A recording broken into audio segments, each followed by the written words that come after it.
ਸਤਿ ਸ਼੍ਰੀ ਅਕਾਲ। ਤੁਸੀਂ ਦੇਖ ਰਹੇ ਹੋ ਪੰਜਾਬ ਮੇਲ ਯੂਐਸ ਟੀਵੀ। ਮੈਂ ਵਰੁਣ ਕੌਰ ਮਾਨ। ਖਬਰਾਂ ਦੇ ਬੁਲੇਟਿਨ ਦੇ ਵਿੱਚ ਤੁਹਾਡਾ ਸਵਾਗਤ ਹੈ। ਖਬਰਾਂ ਦੇ ਬੁਲੇਟਿਨ ਦੇ ਸਪਾਂਸਰ ਨੇ ਰੀਮੈਕਸ ਦੇ ਰੀਅਲਟਰ ਗੁਰਜਤਿੰਦਰ ਸਿੰਘ ਰੰਧਾਵਾ, ਜਿਨ੍ਹਾਂ ਤੋਂ ਤੁਸੀਂ ਹਰ ਤਰੀਕੇ ਦੀ ਪ੍ਰਾਪਰਟੀ ਖਰੀਦ ਵੀ ਸਕਦੇ ਆ, ਵੇਚ ਵੀ ਸਕਦੇ ਆ। ਰੀਅਲ ਐਸਟੇਟ ਦੀ ਦੁਨੀਆ ਦੇ ਵਿੱਚ ਮੰਨਿਆ ਪਰਮੰਨਿਆ ਨਾਮ ਨੇ ਔਰ ਇਹਨਾਂ ਦਾ ਫੋਨ ਨੰਬਰ ਹੈ 9163209444। ਸਕਰੀਨ ਦੇ ਉੱਤੇ ਵੀ ਤੁਸੀਂ ਇਹਨਾਂ ਦਾ ਨੰਬਰ ਦੇਖ ਸਕਦੇ ਹੋ। ਤੇ ਹੁਣ ਪੇਸ਼ ਨੇ ਪਹਿਲਾਂ ਚੋਣਵੀਆਂ ਖਬਰਾਂ। ਚੋਣਾਂ ਤੋਂ ਪਹਿਲਾਂ ਵਾਈਡਨ ਦਾ ਵੱਡਾ ਫੈਸਲਾ, ਗੈਸ ਦੀਆਂ ਕੀਮਤਾਂ ਘਟਾਉਣ ਦੇ ਉਪਾਵਾਂ ਦਾ ਕੀਤਾ ਐਲਾਨ। ਕੈਨੇਡਾ ਵਿੱਚ ਤੂਫਾਨ ਫਿਓਨਾ ਦਾ ਕਹਿਰ, $660 ਮਿਲੀਅਨ ਦਾ ਹੋਇਆ ਨੁਕਸਾਨ। ਅਮਰੀਕਾ 'ਚ ਹਵਾਈ ਸੈਨਾ ਦਾ F-35 ਜਹਾਜ਼ ਹਾਦਸਾਗ੍ਰਸਤ।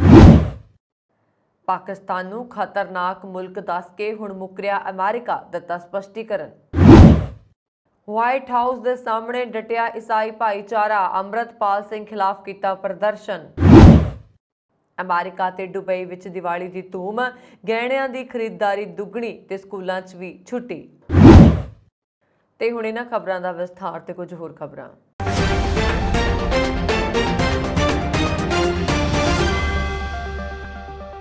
ਅਮਰੀਕਾ ਵਿੱਚ ਮੱਧਕਾਲੀ ਚੋਣਾਂ ਤੋਂ ਪਹਿਲਾਂ ਰਾਸ਼ਟਰਪਤੀ ਜੋ ਬਾਈਡਨ ਨੇ ਗੈਸ ਦੀਆਂ ਕੀਮਤਾਂ ਘਟਾਉਣ ਲਈ ਕਦਮ ਚੁੱਕਣ ਦਾ ਐਲਾਨ ਕੀਤਾ। ਬਾਈਡਨ ਨੇ ਪੈਟਰੋਲੀਅਮ ਨਿਰਯਾਤ ਕਰਨ ਵਾਲੇ ਦੇਸ਼ਾਂ ਦੇ ਸੰਗਠਨ ਦੁਆਰਾ ਹਾਲ ਹੀ ਵਿੱਚ ਉਤਪਾਦਨ ਵਿੱਚ ਕਟੌਤੀ ਦੇ ਜਵਾਬ ਵਿੱਚ ਇਹ ਐਲਾਨ ਕੀਤਾ। ਇਸ ਦੇ ਨਾਲ ਹੀ ਬਾਈਡਨ ਨੇ ਸੰਯੁਕਤ ਰਾਜ ਦੇ ਰਣਨੀਤਿਕ ਭੰਡਾਰ ਤੋਂ 1.5 ਕਰੋੜ ਬੈਰਲ ਤੇਲ ਜਾਰੀ ਕਰਨ ਦਾ ਐਲਾਨ ਕੀਤਾ। ਬਾਈਡਨ ਦੇ ਮੁਤਾਬਕ ਗੈਸ ਦੀਆਂ ਕੀਮਤਾਂ ਵਧਣ ਨਾਲ ਮੱਧ ਵਰਗ ਪ੍ਰਭਾਵਿਤ ਹੋ ਰਿਹਾ। ਬਾਈਡਨ ਨੇ ਇੱਕ ਮੁੱਖ ਨੀਤੀਗਤ ਸੰਬੋਧਨ ਵਿੱਚ ਦੁਹਰਾਇਆ ਕਿ ਰੂਸ ਦੇ ਰਾਸ਼ਟਰਪਤੀ ਵਲਾਦੀਮੀਰ ਪੁਤਿਨ ਅਮਰੀਕਾ ਵਿੱਚ ਊਰਜਾ ਦੀਆਂ ਕੀਮਤਾਂ ਵਿੱਚ ਵਾਧੇ ਲਈ ਜ਼ਿੰਮੇਵਾਰ ਨੇ। ਆਪਣੇ ਸੰਬੋਧਨ ਵਿੱਚ ਉਹਨਾਂ ਨੇ ਕਿਹਾ ਕਿ ਜਦੋਂ ਗੈਸ ਦੀਆਂ ਕੀਮਤਾਂ ਵਧਦੀਆਂ ਨੇ ਤਾਂ ਹੋਰ ਖਰਚੇ ਘਟ ਜਾਂਦੇ ਨੇ। ਇਸ ਲਈ ਮੈਂ ਗੈਸ ਦੀਆਂ ਕੀਮਤਾਂ ਨੂੰ ਹੇਠਾਂ ਲਿਆਉਣ ਲਈ ਆਪਣੇ ਪੱਧਰ ਤੇ ਪੂਰੀ ਤਰ੍ਹਾਂ ਕੋਸ਼ਿਸ਼ ਕਰ ਰਿਹਾ ਹਾਂ, ਕਿਉਂਕਿ ਪੁਤਿਨ ਦੇ ਯੂਕਰੇਨ ਤੇ ਹਮਲੇ ਕਾਰਨ ਇਹਨਾਂ ਦੀਆਂ ਕੀਮਤਾਂ ਵਧੀਆਂ ਅਤੇ ਅੰਤਰਰਾਸ਼ਟਰੀ ਤੇਲ ਬਾਜ਼ਾਰ ਵਿੱਚ ਉੱਚ ਪੱਧਰ ਤੇ ਚਲੇ ਗਏ। ਬਾਈਡਨ ਨੇ ਕਿਹਾ ਕਿ ਊਰਜਾ ਵਿਭਾਗ ਰਣਨੀਤਿਕ ਪੈਟਰੋਲੀਅਮ ਭੰਡਾਰ ਤੋਂ ਇੱਕ ਵਾਰ ਹੋਰ 1.5 ਕਰੋੜ ਬੈਰਲ ਜਾਰੀ ਕਰੇਗਾ, ਜੋ ਦਸੰਬਰ ਮਹੀਨੇ ਲਈ ਪਹਿਲਾਂ ਘੋਸ਼ਿਤ ਤੇਲ ਦੀ ਸਪਲਾਈ ਤੋਂ ਵੱਧ ਹੋਏਗਾ। ਉਸਨੇ ਅੱਗੇ ਕਿਹਾ ਕਿ ਸੁਤੰਤਰ ਵਿਸ਼ਲੇਸ਼ਕਾਂ ਨੇ ਪੁਸ਼ਟੀ ਕੀਤੀ ਹੈ ਕਿ ਤੇਲ ਭੰਡਾਰਾਂ ਵਿੱਚ ਹੁਣ ਤੱਕ ਆਈ ਕਮੀ ਨੇ ਤੇਲ ਦੀਆਂ ਕੀਮਤਾਂ ਨੂੰ ਹੇਠਾਂ ਲਿਆਉਣ ਵਿੱਚ ਵੱਡੀ ਭੂਮਿਕਾ ਨਿਭਾਈ ਹੈ। ਇਸ ਲਈ ਅਸੀਂ ਉਹਨਾਂ ਰਾਸ਼ਟਰੀ ਸੰਪਤੀ ਨੂੰ ਜ਼ਿੰਮੇਵਾਰੀ ਨਾਲ ਵਰਤਣਾ ਜਾਰੀ ਰੱਖਾਂਗੇ। ਇਸ ਸਮੇਂ ਰਣਨੀਤਿਕ ਪੈਟਰੋਲੀਅਮ ਭੰਡਾਰ ਲਗਭਗ 40 ਕਰੋੜ ਬੈਰਲ ਤੇਲ ਨਾਲ ਅੱਧੇ ਤੋਂ ਵੱਧ ਭਰੇ ਹੋਏ ਨੇ। ਉਹਨਾਂ ਨੇ ਕਿਹਾ ਕਿ ਇਹ ਕਿਸੇ ਵੀ ਐਮਰਜੈਂਸੀ ਲਈ ਕਾਫੀ ਹੈ ਔਰ ਉਹਨਾਂ ਨੇ ਕਿਹਾ ਕਿ ਮੇਰਾ ਅੱਜ ਦੀ ਘੋਸ਼ਣਾ ਦੇ ਨਾਲ ਅਸੀਂ ਅਜਿਹੇ ਸਮੇਂ ਤੇ ਬਾਜ਼ਾਰ ਨੂੰ ਸਥਿਰ ਕਰਨਾ ਅਤੇ ਕੀਮਤਾਂ ਨੂੰ ਘਟਾਉਣਾ ਜਾਰੀ ਰੱਖਾਂਗੇ ਜਦੋਂ ਦੂਜੇ ਦੇਸ਼ਾਂ ਦੀਆਂ ਕਾਰਵਾਈਆਂ ਨੇ ਅਜਿਹੀ ਅਸਥਿਰਤਾ ਪੈਦਾ ਕੀਤੀ ਹੈ। ਉਹਨਾਂ ਨੇ ਕਿਹਾ ਕਿ ਅਮਰੀਕਾ ਨੂੰ ਦੇਰੀ ਜਾਂ ਸਵੱਛ ਊਰਜਾ ਵਿੱਚ ਤਬਦੀਲੀ ਨੂੰ ਟਾਲੇ ਬਿਨਾਂ ਤੇਲ ਉਤਪਾਦਨ ਨੂੰ ਜ਼ਿੰਮੇਵਾਰੀ ਨਾਲ ਵਧਾਉਣ ਦੀ ਲੋੜ ਹੈ। ਬਾਈਡਨ ਨੇ ਜ਼ੋਰ ਦੇ ਕੇ ਕਿਹਾ ਕਿ ਉਹਨਾਂ ਦੇ ਪ੍ਰਸ਼ਾਸਨ ਨੇ ਤੇਲ ਉਤਪਾਦਨ ਨੂੰ ਰੋਕਿਆ ਜਾਂ ਹੌਲੀ ਨਹੀਂ ਕੀਤਾ। ਕੈਨੇਡਾ ਵਿੱਚ ਤੂਫਾਨ ਫਿਓਨਾ ਨੇ ਭਾਰੀ ਤਬਾਹੀ ਮਚਾਈ। ਤੂਫਾਨ ਫਿਓਨਾ ਕਾਰਨ ਕੈਨੇਡਾ ਵਿੱਚ 660 ਮਿਲੀਅਨ ਕੈਨੇਡੀਅਨ ਡਾਲਰ, ਲਗਭਗ 528 ਮਿਲੀਅਨ ਅਮਰੀਕੀ ਡਾਲਰ ਦਾ ਬੀਮਾ ਯੁਕਤ ਨੁਕਸਾਨ ਹੋਣ ਦਾ ਅੰਦਾਜ਼ਾ ਲਗਾਇਆ ਗਿਆ। ਕੈਨੇਡਾ ਦੇ ਬੀਮਾ ਬਿਊਰੋ ਨੇ ਇਹ ਜਾਣਕਾਰੀ ਦਿੱਤੀ ਹੈ। ਬਿਊਰੋ ਨੇ ਇੱਕ ਬਿਆਨ ਵਿੱਚ ਕਿਹਾ ਕਿ ਫਿਓਨਾ ਐਟਲਾਂਟਿਕ ਕੈਨੇਡਾ ਵਿੱਚ ਦਰਜ ਕੀਤੀ ਗਈ ਸਭ ਤੋਂ ਵਿਨਾਸ਼ਕਾਰੀ ਅੱਤ ਮੌਸਮੀ ਘਟਨਾ ਹੈ ਅਤੇ ਬੀਮਾ ਯੁਕਤ ਨੁਕਸਾਨ ਦੇ ਮਾਮਲੇ ਵਿੱਚ ਦੇਸ਼ ਵਿੱਚ 10ਵੀਂ ਸਭ ਤੋਂ ਵੱਡੀ ਘਟਨਾ ਹੈ। ਬਹੁਤ ਸਾਰੇ ਪ੍ਰਭਾਵਿਤ ਨਿਵਾਸੀ ਉੱਚ ਜੋਖਮ ਵਾਲੇ ਹੜ੍ਹ ਵਾਲੇ ਖੇਤਰ ਅਤੇ ਹੜ੍ਹ ਦੇ ਮੈਦਾਨਾਂ ਵਿੱਚ ਰਹਿ ਰਹੇ ਸਨ, ਜਿੱਥੇ ਰਿਹਾਇਸ਼ੀ ਹੜ੍ਹ ਬੀਮਾ ਕਵਰੇਜ ਉਪਲਬਧ ਨਹੀਂ ਹੈ।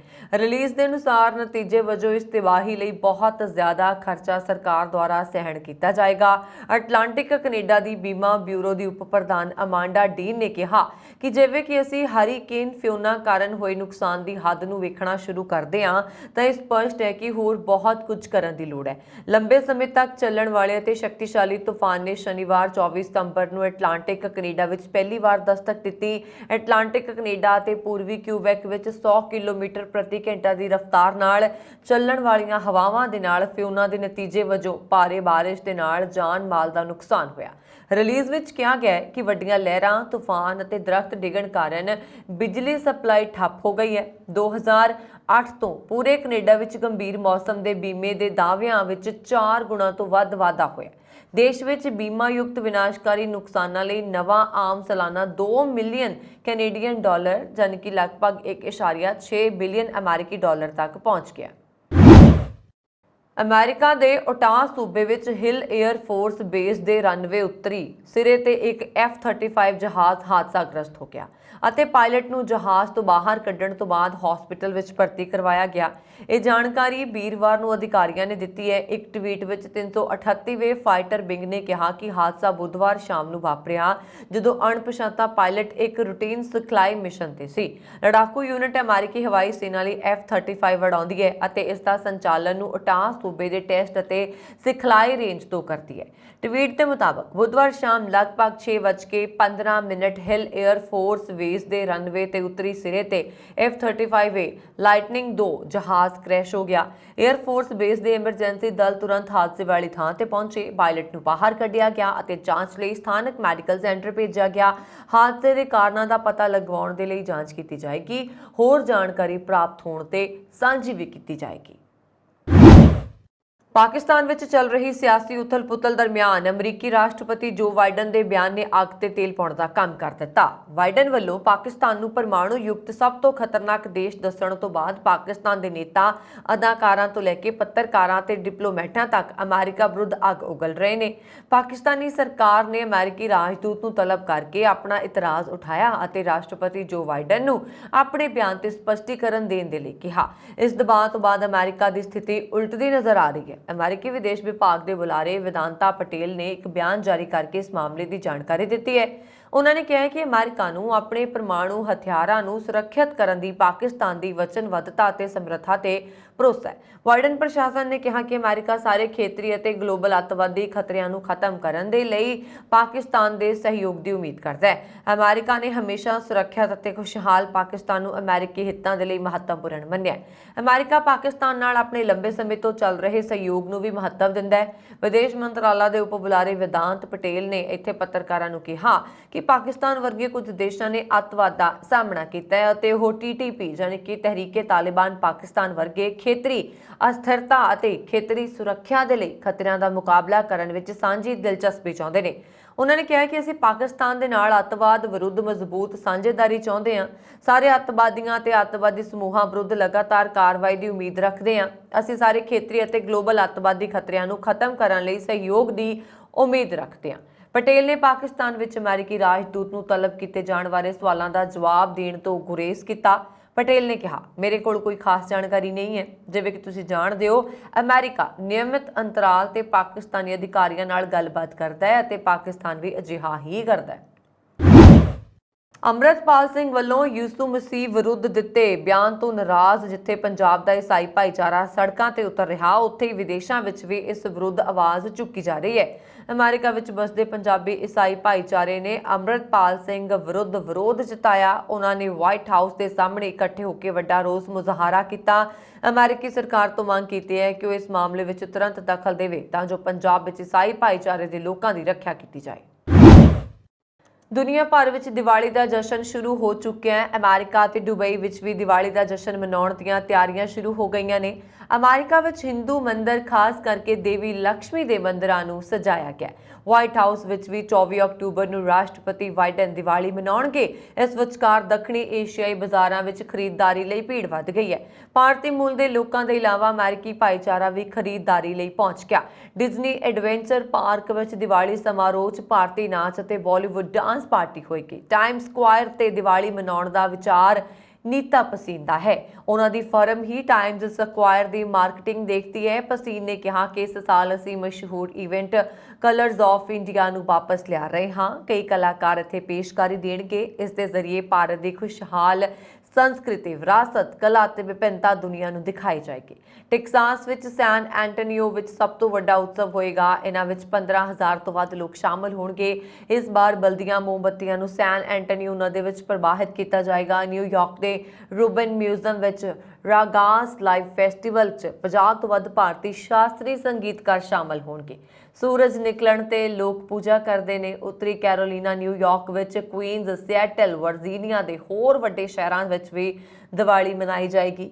ਖਾੜੀ ਦੇਸ਼ ਦੁਬਈ ਵਿੱਚ ਦੀਵਾਲੀ ਦੀ ਰੌਣਕ ਅਤੇ ਉਤਸਵ ਦੀ ਧੂਮ ਹੈ। ਇਸ ਦੀਵਾਲੀ ਹੋਣ ਵਾਲੇ ਲਾਈਟ ਐਂਡ ਵਾਟਰ ਸ਼ੋਅ ਅਤੇ ਬਾਲੀਵੁੱਡ ਨਾਈਟ ਨਾਲ ਦੀਵਾਲੀ ਦਾ ਮਜ਼ਾ ਦੁੱਗਣਾ ਹੋਣ ਵਾਲਾ ਹੈ। ਦੀਵਾਲੀ ਨੂੰ ਖਾਸ ਬਣਾਉਣ ਦੇ ਲਈ ਭਾਰਤ ਦੇ ਕੌਂਸੂਲੇਟ ਦੂਤਘਰ ਦੇ ਸਹਿਯੋਗ ਨਾਲ ਦੁਬਈ ਫੈਸਟੀਵਲਜ਼ ਅਤੇ ਰਿਟੇਲ ਐਸਟੈਬਲਿਸ਼ਮੈਂਟ ਦੇ ਰੰਗੀਨ Diwali calendar of events launch ਕੀਤਾ ਹੈ।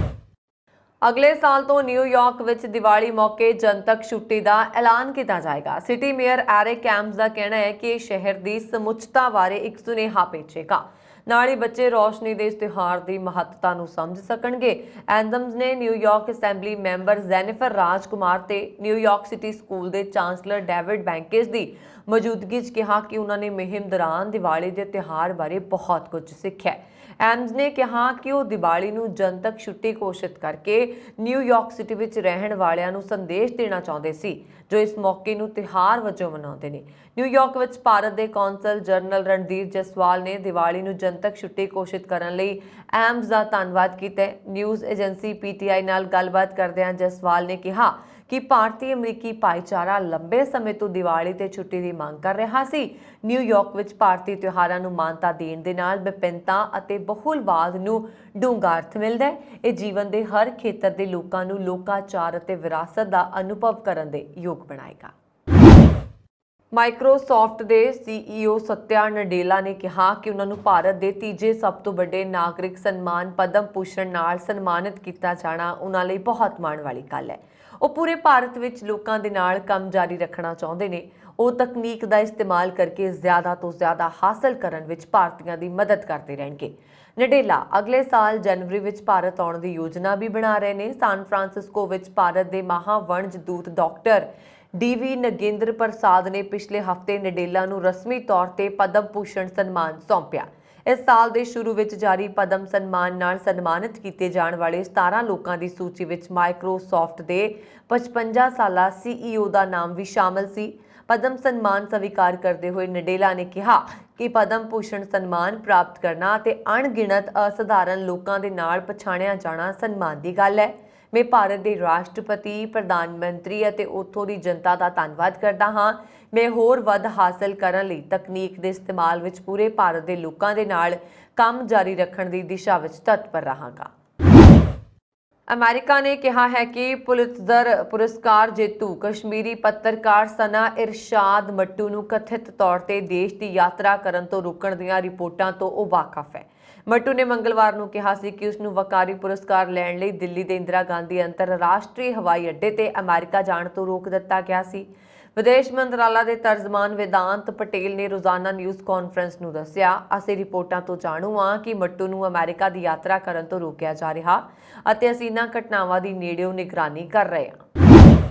ਕੈਨੇਡਾ ਦੇ ਹਾਊਸ ਆਫ ਕਾਮਨਜ਼ ਵਿੱਚ ਮੰਗਲਵਾਰ ਨੂੰ ਪ੍ਰਧਾਨ ਮੰਤਰੀ ਜਸਟਿਨ ਟਰੂਡੋ ਅਤੇ ਵਿਰੋਧੀ ਧਿਰ ਦੇ ਆਗੂ ਪਿਆਰੇ ਵਿਚਾਲੇ ਖੜਕ ਗਈ, ਜਦੋਂ ਆਰਥਿਕ ਮੰਦੀ ਦੀਆਂ ਚਿੰਤਾਵਾਂ ਦਰਮਿਆਨ ਫੈਡਰਲ ਸਰਕਾਰ ਤੇ ਮਹਿੰਗਾਈ ਕੰਟਰੋਲ ਕਰਨ ਵਿੱਚ ਨਾਕਾਮ ਰਹਿਣ ਦੇ ਦੋਸ਼ ਲੱਗੇ ਅਤੇ ਪ੍ਰਧਾਨ ਮੰਤਰੀ ਨੇ ਕੰਜ਼ਰਵੇਟਿਵ ਪਾਰਟੀ ਦੇ ਆਗੂ ਉੱਪਰ ਕਿਰਾਏ ਭੱਤੇ ਅਤੇ ਦੰਦਾਂ ਦੇ ਸਸਤੇ ਇਲਾਜ ਵਾਲੇ ਬਿੱਲ ਦੇ ਰਾਹ ਵਿੱਚ ਅੜਿੱਕੇ ਢਾਉਣ ਦੇ ਦੋਸ਼ ਲਾਏ। ਪ੍ਰਸ਼ਨ ਕਾਲ ਦੇ ਦੌਰਾਨ ਪ੍ਰਧਾਨ ਮੰਤਰੀ ਅਤੇ ਵਿਰੋਧੀ ਧਿਰ ਦੇ ਆਗੂਆਂ ਨੇ ਇੱਕ ਦੂਜੇ ਉੱਪਰ ਵਾਰ ਕਰਨ ਦਾ ਕੋਈ ਮੌਕਾ ਖੁੰਝਣ ਨਾ ਦਿੱਤਾ। ਕੈਨੇਡਾ ਵਿੱਚ ਵੱਡੀ ਗਿਣਤੀ 'ਚ ਪੰਜਾਬੀ ਰਹਿੰਦੇ ਨੇ। ਇੱਥੇ ਪੀਲ ਪੁਲਿਸ ਨੇ ਬਰੈਂਪਟਨ ਵਿੱਚ ਇੱਕ ਪੰਜਾਬੀ ਪੁਲਿਸ ਅਫਸਰ ਸੁਖਦੇਵ ਸੰਘਾ ਤੇ ਲੁੱਟ ਦਾ ਦੋਸ਼ ਲਗਾ ਦਿੱਤਾ ਹੈ। ਉਹ 29 ਜਨਵਰੀ 2022 ਨੂੰ ਬਰੈਂਪਟਨ ਵਿੱਚ ਕੁਈਨ ਮੈਰੀ ਡਰਾਈਵ ਅਤੇ ਸੈਂਡਲਵੁੱਡ ਪਾਰਕਵੇ ਨੇੜੇ ਹੋਈ ਡਕੈਤੀ ਦੇ 4 ਮੁਲਜ਼ਮਾਂ ਵਿੱਚੋਂ ਇੱਕ ਸੀ।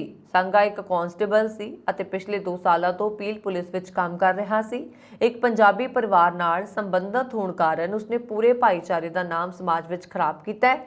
ਚਾਰਜ ਕੀਤੇ ਗਏ ਅਤੇ ਅਦਾਲਤੀ ਮੁਕੱਦਮੇ ਦਾ ਸਾਹਮਣਾ ਕਰ ਰਹੇ ਹੋਰ ਦੋਸ਼ੀ ਕਰਨਵੀਰ ਸੰਘਾ, ਸੁਖਦੀਪ ਕੰਦੋਲਾ ਬਰੈਂਪਟਨ ਦੇ ਰਹਿਣ ਵਾਲੇ ਨੇ ਅਤੇ ਜਸਮੀਤ ਬੱਸੀ ਮਰਖਾਨ ਤੋਂ ਹੈ। ਲੰਬੀ ਪੁਲਿਸ ਜਾਂਚ ਵਿੱਚ ਸੁਖਦੇਵ ਸੰਘਾ ਦੀ ਲੁੱਟ ਵਿੱਚ ਭੂਮਿਕਾ ਦਾ ਪਤਾ ਲੱਗਿਆ। ਪੀਲ ਪੁਲਿਸ ਵਿੱਚ ਬਹੁਤ ਸਾਰੇ ਪੰਜਾਬੀ ਪੁਲਿਸ ਅਧਿਕਾਰੀ ਨੇ ਅਤੇ ਉਹਨਾਂ ਵਿੱਚੋਂ ਕਈਆਂ ਦੇ ਕਾਨੂੰਨ ਅਨੁਸਾਰ ਡਿਊਟੀ ਦਾ ਨਿਭਾਉਣੀਆਂ ਦੀਆਂ ਰਿਪੋਰਟਾਂ ਵੀ ਨੇ। ਸੰਘਾ ਨੂੰ ontario ਪੁਲਿਸ ਸਰਵਿਸ ਐਕਟ ਦੇ ਉਪਬੰਧਾਂ ਅਨੁਸਾਰ ਤਨਖਾਹ ਸਮੇਤ ਮੁਅੱਤਲ ਕਰ ਦਿੱਤਾ ਗਿਆ ਸੀ। ਭਾਰਤ ਸਣੇ ਦੁਨੀਆ ਭਰ ਵਿੱਚ ਭਾਰਤੀ ਭਾਈਚਾਰੇ ਵੱਲੋਂ ਦੀਵਾਲੀ ਦਾ ਤਿਉਹਾਰ ਧੂਮਧਾਮ ਨਾਲ ਮਨਾਇਆ ਜਾਂਦਾ ਹੈ। ਇਸੇ ਤਰ੍ਹਾਂ ਕੈਨੇਡਾ ਦੇ ਬ੍ਰਿਟਿਸ਼ ਕੋਲੰਬੀਆ ਸੂਬੇ ਵਿੱਚ ਵੀ ਦੀਵਾਲੀ ਮਨਾਈ ਗਈ। ਵੈਨਕੂਵਰ ਵਿੱਚ ਕਰਵਾਏ ਗਏ ਇਸ ਸਮਾਗਮ ਵਿੱਚ BC ਦੇ ਪੰਜਾਬੀ ਮੂਲ ਦੇ ਮੰਤਰੀਆਂ ਸਣੇ ਕਈ ਅਹਿਮ ਸ਼ਖਸੀਅਤਾਂ ਨੇ ਸ਼ਿਰਕਤ ਕੀਤੀ। ਇਸ ਮੌਕੇ ਮੁੱਖ ਮਹਿਮਾਨ ਵਜੋਂ ਮੰਤਰੀ ਰਵੀ ਕਾਲੋ ਪੁੱਜੇ, ਜਿਨ੍ਹਾਂ ਨੇ ਪ੍ਰੀਮੀਅਰ ਜੌਨ ਹੌਰਗਨ ਵੱਲੋਂ ਸਾਰੇ ਭਾਰਤੀ ਭਾਈਚਾਰੇ ਨੂੰ ਇਸ ਪਵਿੱਤਰ ਤਿਉਹਾਰ ਦੀ ਵਧਾਈ ਦਿੱਤੀ। ਕੈਨੇਡਾ 'ਚ ontario ਦੇ ਪੁਲਿਸ ਅਫਸਰਾਂ ਦੇ ਇਹਨਾਂ ਦਿਨੀ ਮਾੜੇ ਦਿਨ ਚੱਲ ਰਹੇ ਨੇ, ਜਿੱਥੇ ਬੀਤੀ 11 ਅਕਤੂਬਰ ਨੂੰ 2 ਪੁਲਿਸ ਅਫਸਰਾਂ ਦੀ ਗੋਲੀ ਮਾਰ ਕੇ ਹੱਤਿਆ ਕਰ ਦਿੱਤੀ ਗਈ। ਉੱਥੇ ਪੀਲ ਪੁਲਿਸ ਦੇ ਕਈ ਅਫਸਰ ਗੰਭੀਰ ਦੋਸ਼ਾਂ ਵਿੱਚ ਫਸਦੇ ਜਾ ਰਹੇ ਨੇ। ਬੀਤੇ ਦਿਨ ਜਿੱਥੇ ਪੰਜਾਬੀ ਮੂਲ ਦੇ ਕਾਂਸਟੇਬਲ ਸੁਖਦੇਵ ਸੰਘਾ ਵਿਰੁੱਧ ਕਾਰਵਾਈ ਹੋਈ, ਉੱਥੇ ਪੀਲ ਪੁਲਿਸ ਦੇ ਇੱਕ ਹੋਰ ਅਫਸਰ ਨੂੰ ਸਸਪੈਂਡ ਕਰ ਦਿੱਤਾ ਗਿਆ, ਜਿਸ ਤੇ ਅਪਰਾਧਕ ਦੋਸ਼ ਲੱਗ ਰਹੇ ਨੇ। ontario ਦੀ ਡਗ ਫੋਰਡ ਸਰਕਾਰ ਸੂਬੇ ਵਿੱਚ ਨਸਲਵਾਦ ਅਤੇ ਨਫ਼ਰਤ ਵਿਰੁੱਧ ਲੜਾਈ ਲਈ $32 ਲੱਖ ਦਾ ਨਿਵੇਸ਼ ਕਰੇਗੀ। ਇਸ ਸੰਬੰਧੀ ਜਾਣਕਾਰੀ ਦਿੰਦਿਆਂ ਵਿਧਾਇਕ ਪਰਮ ਗਿੱਲ ਨੇ ਦੱਸਿਆ ਕਿ ਇਸ ਯੋਜਨਾ ਤਹਿਤ ਇਕੱਲੇ ਮਿਲਟਨ ਕਸਬੇ ਵਿੱਚ $21,000 ਤੋਂ ਵੱਧ ਖਰਚੇ ਜਾਣਗੇ। ਮਿਲਟਨ ਤੋਂ MPP ਪਰਮ ਗਿੱਲ ਨੇ ਇਸ ਸੰਬੰਧੀ ਜਾਣਕਾਰੀ ਦਿੰਦਿਆਂ ਦੱਸਿਆ ਕਿ ontario ਵਿੱਚ ਨਸਲਵਾਦ ਤੇ ਨਫ਼ਰਤ ਦੀਆਂ ਘਟਨਾਵਾਂ ਲਗਾਤਾਰ ਵਧਦੀਆਂ ਜਾ ਰਹੀਆਂ ਨੇ। ਸਰੀ ਦੀ ਅਨੁਰੀਤ ਦੋਸਾਂਝ ਨੇ ਪਿਛਲੇ ਸਾਲ ਵਾਪਰੇ ਇੱਕ ਸੜਕ ਹਾਦਸੇ ਦੇ ਮਾਮਲੇ ਵਿੱਚ ਨਸ਼ਾ ਕਰਕੇ ਡਰਾਈਵਿੰਗ ਕਰਨ ਦੇ ਦੋਸ਼ ਕਬੂਲ ਕਰ ਲਏ ਨੇ। ਮਈ 2021 ਨੂੰ ਔਰ ਐਬਸਟਫੋਰਡ ਵਿੱਚ ਵਾਪਰੇ ਇਸ ਹਾਦਸੇ ਦੌਰਾਨ ਤੇਜ਼ ਰਫ਼ਤਾਰ ਨਾਲ ਗੱਡੀ ਚਲਾ ਰਹੀ ਅਨੁਰੀਤ ਨੇ ਇੱਕ ਵੌਕਸਵੈਗਨ ਗੱਡੀ ਨੂੰ ਟੱਕਰ ਮਾਰ ਦਿੱਤੀ, ਜਿਸ ਵਿੱਚ 2 ਮਾਸੂਮ ਬੱਚਿਆਂ ਸਣੇ 4 ਲੋਕ ਸਵਾਰ ਸਨ। ਇਸ ਹਾਦਸੇ ਵਿੱਚ 2 ਮਾਸੂਮ ਬੱਚਿਆਂ ਸਣੇ ਕੁੱਲ 6 ਲੋਕ ਜ਼ਖਮੀ ਹੋ ਗਏ ਸੀ। ontario ਦੇ ਸਿੱਖਿਆ ਕਾਮੇ 3 ਨਵੰਬਰ ਤੋਂ ਹੜਤਾਲ ਤੇ ਜਾ ਸਕਦੇ ਨੇ ਜੇ ਮੁਲਾਜ਼ਮ ਯੂਨੀਅਨ ਨਾਲ ਕੋਈ ਸਮਝੌਤਾ ਸਿਰੇ ਨਾ ਚੜਿਆ ਜਾਂ ਸੂਬਾ ਸਰਕਾਰ ਨੇ ਮਾਮਲੇ ਵਿੱਚ ਦਖਲ ਨਾ ਦਿੱਤਾ। Canadian union of public EMPLOYEES ਨੇ ਟਵੀਟ ਕਰਦਿਆਂ ਕਿਹਾ ਕਿ 17 ਦਿਨ ਬਾਅਦ ਹੜਤਾਲ ਕਰਨ ਦਾ ਕਾਨੂੰਨੀ ਅਧਿਕਾਰ ਮਿਲ ਜਾਏਗਾ। ਸਿੱਖਿਆ ਖੇਤਰ ਦੇ ਕਾਮਿਆਂ ਦੀ ਪਹਿਲੀ ਮੰਗ ਉਜਰਤ ਦਰ ਵਿੱਚ $3.25 ਪ੍ਰਤੀ ਘੰਟਾ ਵਾਧਾ ਕਰਨ ਦੀ ਹੈ। ਇੱਕ ਪਾਸੇ ਕੈਨੇਡਾ ਦੇ ਲੋਕ ਮਹਿੰਗਾਈ ਦਾ ਬੋਝ ਢੋ ਰਹੇ ਨੇ, ਜਦਕਿ ਦੂਜੇ ਪਾਸੇ ਗਰੋਸਰੀ ਸਟੋਰਾਂ ਦੇ ਮਾਲਕ ਮੋਟੀ ਕਮਾਈ ਕਰ ਰਹੇ ਨੇ।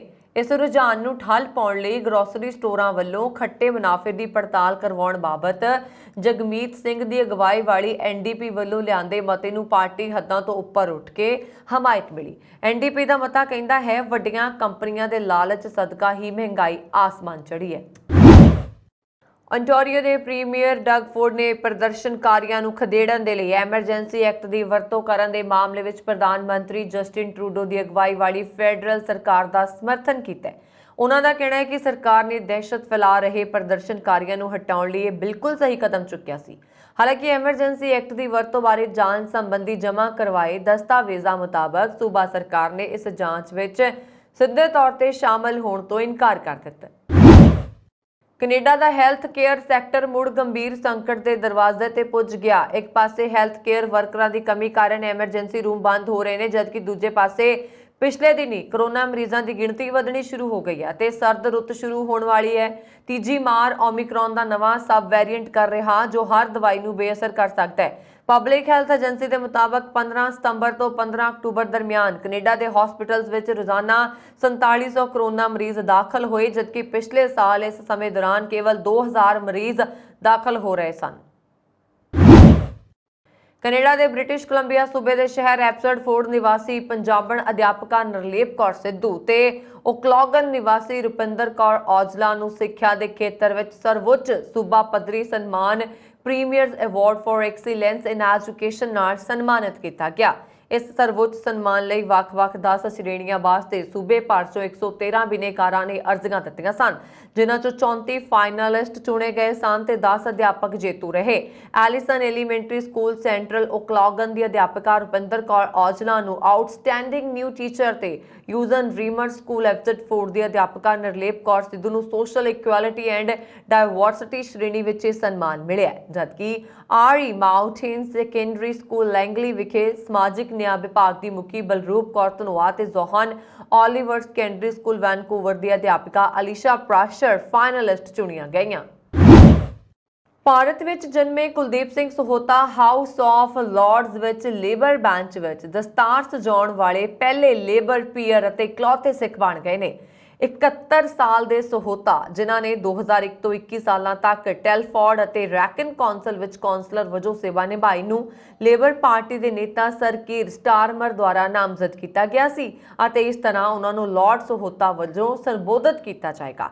ਸਹੋਤਾ ਯੂਕੇ ਦੇ ਸਾਬਕਾ ਪ੍ਰਧਾਨ ਮੰਤਰੀ ਬੋਰਿਸ ਜੌਨਸਨ ਦੀ ਜਨਤਕ ਸੇਵਾ ਲਈ ਸਨਮਾਨ ਸੂਚੀ ਵਿੱਚ ਸਨ। ਯੂਕੇ ਵਿੱਚ ਪ੍ਰਧਾਨ ਮੰਤਰੀ ਦੀ ਸਲਾਹ ਤੇ ਜਨਤਕ ਜੀਵਨ ਵਿੱਚ ਸੇਵਾ ਕਰਨ ਦੇ ਲਈ ਸਮਾਰਟ ਦੁਆਰਾ ਇੱਕ ਪੀਆਰ ਨਿਯੁਕਤ ਕੀਤਾ ਜਾਂਦਾ ਹੈ। ਸਰ ਨਿਕੋਲਸ ਸੋਮੇਸ ਜੋ ਸਰ ਵਿੰਸਟਨ ਚਰਚਿਲ ਦੇ ਪੋਤੇ ਨੇ ਔਰ ਉਹ ਵੀ ਪ੍ਰਧਾਨ ਮੰਤਰੀ ਜੌਨਸਨ ਦੀ ਸੂਚੀ ਵਿੱਚ ਸ਼ਾਮਲ ਨੇ। ਸਹੋਤਾ ਹੁਣ ਉਹ ਲਾਰਡ ਸਹੋਤਾ ਵਜੋਂ ਜਾਣੇ ਜਾਣਗੇ। ਉਹ ਯੂਕੇ ਪਾਰਲੀਮੈਂਟ ਦੇ ਦੂਜੇ ਚੈਂਬਰ ਵਿੱਚ ਦਸਤਾਰ ਸਜਾਉਣ ਵਾਲੇ ਤੀਜੇ ਸਿੱਖ ਨੇ। ਵਿੰਬਲਡਨ ਦੇ ਲਾਰਡ ਸਿੰਘ ਦਸਤਾਰ ਪਹਿਨਣ ਵਾਲੇ ਪਹਿਲੇ ਸਾਥੀ ਸਨ।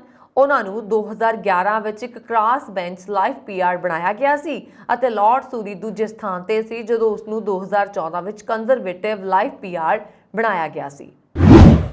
ਬੰਬਈ ਦੀ ਵਿਸ਼ੇਸ਼ ਪੀਐਮਐਲਏ ਯਾਨੀ ਕਿ prevention of money laundering act ਅਦਾਲਤ ਨੇ ਭਗੌੜੇ ਹੀਰਾ ਵਪਾਰੀ ਨੀਰਵ ਮੋਦੀ ਦੀ 924 ਕਰੋੜ ਰੁਪਏ ਦੀ ਜਾਇਦਾਦ ਬਾਰੇ ਆਪਣਾ ਫੈਸਲਾ ਸੁਣਾਇਆ।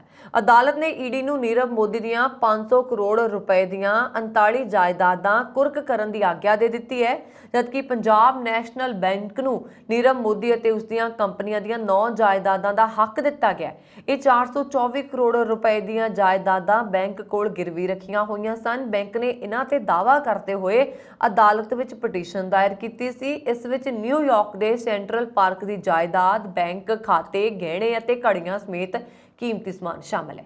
ਨੀਰਵ ਮੋਦੀ ਨੂੰ ਇੱਕ ਵਿਸ਼ੇਸ਼ ਪੀਐਮਐਲਏ ਅਦਾਲਤ ਨੇ ਦਸੰਬਰ 2019 ਵਿੱਚ ਭਗੌੜਾ ਆਰਥਿਕ ਅਪਰਾਧੀ ਕਾਨੂੰਨ 2018 ਦੇ ਤਹਿਤ ਭਗੌੜਾ ਐਲਾਨ ਕੀਤਾ ਸੀ।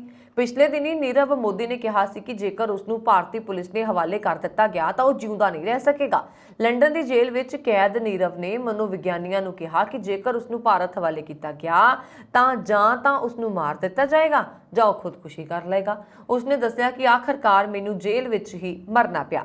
ਨੀਰਵ ਮੋਦੀ ਤੇ ਮੇਹੁਲ ਚੌਕਸੀ ਦੇ ਨਾਲ ਮਿਲ ਕੇ ਪੰਜਾਬ ਨੈਸ਼ਨਲ ਬੈਂਕ ਨਾਲ 14,500 ਕਰੋੜ ਰੁਪਏ ਦੀ ਧੋਖਾਧੜੀ ਕਰਨ ਦਾ ਦੋਸ਼ ਹੈ। ਫਰਵਰੀ ਵਿੱਚ ਬ੍ਰਿਟੇਨ ਦੀ ਵੈਸਟਮਿੰਸਟਰ ਕੋਰਟ ਨੇ ਮੋਦੀ ਦੀ ਭਾਰਤ ਹਵਾਲਗੀ ਨੂੰ ਮਨਜ਼ੂਰੀ ਦਿੱਤੀ ਸੀ। ਉਸ ਨੂੰ ਇਸ ਫੈਸਲੇ ਵਿਰੁੱਧ ਲੰਡਨ ਹਾਈ ਕੋਰਟ ਵਿੱਚ ਅਪੀਲ ਕੀਤੀ ਸੀ।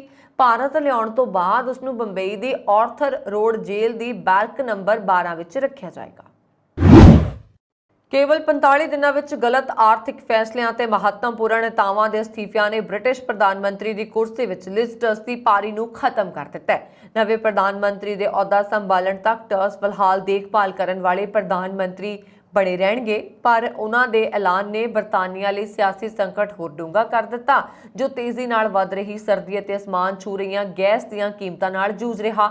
ਆਪਣੇ ਅਸਤੀਫੇ ਦਾ ਐਲਾਨ ਕਰਦੇ ਹੋਏ ਲਿਜ਼ ਨੇ ਮੰਨਿਆ ਕਿ ਉਹ ਆਪਣੇ ਫਤਵੇ ਨੂੰ ਪੂਰਾ ਕਰਨ ਦੇ ਸਮਰੱਥ ਨਹੀਂ ਹੈ ਤੇ ਇਸ ਦੇ ਲਈ ਉਹ ਅਸਤੀਫਾ ਦੇ ਰਹੀ ਹੈ। ਇਸ ਦੇ ਨਾਲ ਹੀ ਉਹਨਾਂ ਨੇ ਇਹ ਵੀ ਐਲਾਨ ਕੀਤਾ ਹੈ ਕਿ ਅਗਲੇ ਇੱਕ ਹਫ਼ਤੇ ਵਿੱਚ ਕੰਜ਼ਰਵੇਟਿਵ ਪਾਰਟੀ ਨਵੇਂ ਆਗੂ ਦੀ ਚੋਣ ਕਰੇਗੀ। ਹਾਲਾਂਕਿ ਇਸ ਦੌਰਾਨ ਵਿਰੋਧੀ ਲੇਬਰ ਪਾਰਟੀ ਨੇ ਇਸ ਨੂੰ ਸ਼ਰਮਨਾਕ ਸਥਿਤੀ ਦੱਸਦੇ ਹੋਏ ਤੁਰੰਤ ਚੋਣਾਂ ਕਰਵਾਉਣ ਦੀ ਮੰਗ ਕਰ ਦਿੱਤੀ ਹੈ।